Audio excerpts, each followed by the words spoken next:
பார்த்தா அலர்வல்ல நிக்கிறேன். குலசாமி அங்கே ஓடிவிட்டான். சாமி என்பது என்ன? சாவை மிஞ்சியதான் சாமி. ஊருக்கு ஒரு ஆள் ஆடுவார். இந்த மருதுடைய ஐயனார் கும்பிடக்கூடிய பங்காளிகள் ஒருத்தர் சாமி ஆடுவார். இருக்கிற 5000 பங்காளியும் காலில் விழுந்து ஊதி வாங்கின காலம் பாட்டிங்க காலத்தில் இருந்துச்சு. நீங்க இதை புரட்டலாம், உண்மை. ஆனா இன்னைக்கு வீட்டுக்கு 7 பேர் குதிக்கிறேன். எதுக்கு குதிக்கிறாரு? நேத்து பண்ணாங்க செந்தூர பக்கத்துல சினிமா பாட்டு போட்டுக்கிட்டு இருக்காரு, மைசெட்டுக்காரு. அதுக்கு இப்படி ஆறாண்டா ஒருத்தன். கடைசியில் நான் விடல, வந்தது யாருன்னு நான் பூச்செண்டு பேரன் வருது.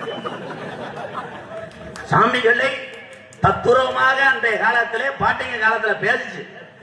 சாமி இல்லை என்றால் நம்மெல்லாம் கிடையாது. சாமியை நம்புங்க. ஆனா என்னதான் நீ சாமியை கும்பிட்டு பத்தியா இருந்து கோடிக்கணக்கில் காஜ வச்சிருந்தாலும் அது எந்த ஒரு புண்ணியம் இல்லை.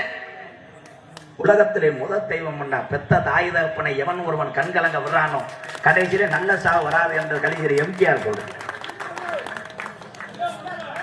இன்னைக்கு என்ன பண்றோம்னா, எல்லாரும் ஆடு மாடு வச்சிருக்கீங்கல்ல, ஒரு ஆடு குட்டி ஓடும்.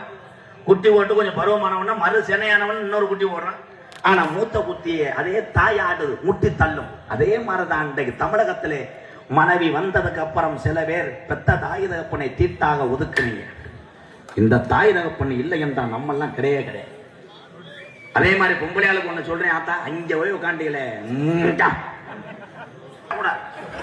Very danger.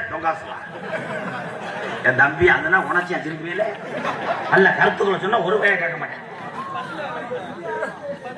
இந்த தம்பி எல்லாம் பாரு, தம்பி தம்பி சூத்தூத்தி வணக்கம்டா, இல்ல நல்லா வயலுகடா. இங்க வா தம்பி, தம்பிக்கு வா, வேலைக்கு வா.